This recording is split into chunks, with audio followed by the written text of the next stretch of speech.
اللہ اللہ اللہ۔ جی آپ پوچھیں۔ شاہ صاحب، اچھا جی، شیعہ حضرات سے دوستی اور رشتہ داری کیسی ہے؟ اوہ ہو، یہ تو ہلاکت ہے مولانا۔ ہم تو یہاں، آپ تو چونکہ پہلی دفعہ شاید آئے ہیں غالباً، تو اس میں تو علامہ امام عقیلی جو حدیث فقہ کے بہت بڑے امام ہیں، یہ چند حدیثوں کے اقتباسات ہیں، کوئی ایک آدھ جملہ ابن ماجہ شریف میں ہے، کہیں ابو داؤد میں ہے، اور سب کو مجموعی طور پر انہوں نے یوں بیان کیا، اور اعلیٰ حضرت فاضل بریلوی نے امام عقیلی سے فتاوی رضویہ میں نقل کیا کہ بد مذہب بے دین لوگوں کے لیے فرما ولا تشاربہم، ان کے ساتھ پانی مت پیو، ولا تواکلہم، ان کے ساتھ کھاؤ مت، ولا تناکحہم، ان کے ساتھ نکاح مت کرو، ولا تصلوا معہم، ان کے ساتھ نماز مت پڑھو، ولا تصلوا علیہم، وہ مریں تو ان پہ نماز مت پڑھو، فإیاکم وإیاہم، نہ تم ان کے پاس جاؤ نہ وہ تمہارے پاس آئیں، ایسا نہ ہو کہ تمہیں گمراہ کرتے۔ علامہ امام جلال الدین سیوطی رحمۃ اللہ تعالی علیہ نے موت کے عنوان پر ایک کتاب لکھی، اور بڑی مارکات العرا کتاب ہے کہ موت کسے کہتے اور وہ کیسے آتی، اور جب موت آدمی پہ طاری ہو تو اس کو کتنی اذیت ہوتی اور کتنی پریشانی ہوتی۔ اس پر ہم نے، ہمارے انٹرنیٹ ہے اہلسنت.net، اس پہ 3 تقریریں ہیں موت سے متعلق، وہ آپ کبھی فرصت میں سن لیجئے گا۔ امام سیوطی نے لکھا بڑی سند کے ساتھ کہ ایک شخص جان کنی کے عالم میں، جب بھی ہمیں بتایا گیا اپنے مسلمان بھائی کو ایسی حالت میں دیکھیں کہ جب جان کنی، روح نکلنے کا موقع، ایک منزل ایسی ہوتی ہے کہ آدمی کو یہ پتہ لگ جاتا ہے کہ اب مجھے مرنا ہے، مگر اس وقت تک زبان اور آواز اس کا ساتھ دیتی، پھر کیا ہوتا ہے کہ بتدریج اس کی آواز بند ہوتے ہوتے بالکل ختم ہو جاتی، جب تک وہ گفتگو کر سکے، تو جب وہ بیان کرے تو آدمی جو عقل مند بیٹھے ان کو اندازہ ہو جاتا ہے کہ اس کا آخری وقت، تو اس کے لیے فرمایا گیا کہ اس سے یہ مت کہو کہ کلمہ پڑھ، یہ مت کہو، بلکہ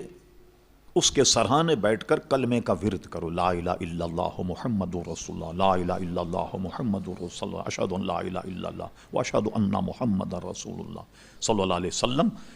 تو اس وقت شیطان اس کے ایمان کو چھین لے کے لیے آ جاتا اور پریشان کرتا، تو اس الجھن میں اگر اس نے کہا کہ نہیں پڑھتا کلمہ اور پھر خاتمہ ہو جائے، کتنی بری بات۔ تو اس لیے فرمایا کہ تم صرف ورد کرو کہ جب بھی اس پر افاقہ ہو تو افاقہ ہونے پر پھر کلمہ یاد آئے اور پھر کلمہ طیبہ پڑھے، اور اس کے بعد اس کی سانس جو ہے وہ چلی جائے، یہ ہمیں بتایا گیا۔ ٹھیک، تو کچھ لوگ بہت بڑے عالم تھے اس کے پاس بیٹھے ہوئے، ان کے پاس، اور وہ یہ کہہ رہے تھے کہ نہ تو میرا خدا نہ میں تیرا بندہ، بار بار اس کو کہا انہوں نے کہ میں تیرا حکم کیوں مانوں، نہ تو میرا خدا نہ میں تیرا بندہ۔ لوگوں کو بڑی بدگمانی ہوئی، جب تھوڑا افاق ہوا تو انہوں نے کہا شیطان آ گیا تھا کمبا، یہ میں اس سے کہہ رہا تھا کہ میں تیری بات کیوں مانوں، کہہ رہا تھا یہ کر لے وہ کر لے وہ کر لے، تو میں تو اس کو کہہ رہا تھا۔ آدمی تو بدگمان ہوگا کہ تو اتنے بڑے عالم یہ کہتے ہیں کہ نہ تو میرا خدا نہ میں تیرا کوئی بندہ۔ ایسے مشکلات ہوتی ہیں وصال کے وقت کہ وہ ایمان چھیننے کے در پہ ہوتا ہے شیطان، اور یہ میں عرض کروں صرف اللہ کی مہربانی ہوتی ہے جو آدمی کا خاتمہ بالخیر ہو۔ اس لیے فرمایا ان الشیطان للانسان عدو مبین، شیطان انسان کا کھلا ہوا دشمن ہے کہ جان کنی کے وقت بھی آن کر ایمان چھیننے کی کوشش کرتا ہے۔ اللہ تبارک و تعالی محفوظ فرمائے۔ امام سیوطی لکھتے ہیں کہ ایک صاحب کا انتقال ہو رہا تھا، اس کے ارد گرد لوگ بیٹھے تھے اور وہ کلمہ شریف کا ورد کر رہے تھے، یعنی اسے کلمہ یاد دلا رہے تھے۔ اس نے دیکھا کہ لوگ اتنا زور لگا رہے میرا کلمہ پڑھنے پر، تو اس کو رہن آ گیا، اس نے کہہ دیا کہ لوگوں مجھے کلمہ یاد ہے مگر میری زبان پہ نہیں آ رہا۔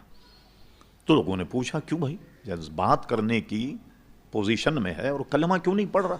کہا میری زبان پر کلمہ اس لیے نہیں آ رہا کہ میں ایسے لوگوں کے پاس بیٹھتا تھا جو صدیق اکبر اور فاروق اعظم کو گالیاں دیتے،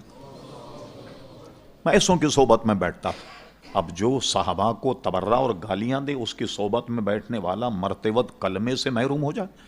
تو حضور علیہ السلام پر تبرہ کرنے والوں کا کیا حال ہوگا؟ حضور علیہ السلام کی شان میں گستاخی کرنے والوں کا کیا حال ہوگا؟ اس لیے ایسے لوگوں سے بچا جائے۔ جتنے بھی لوگ گمراہ ہوئے ہیں نا،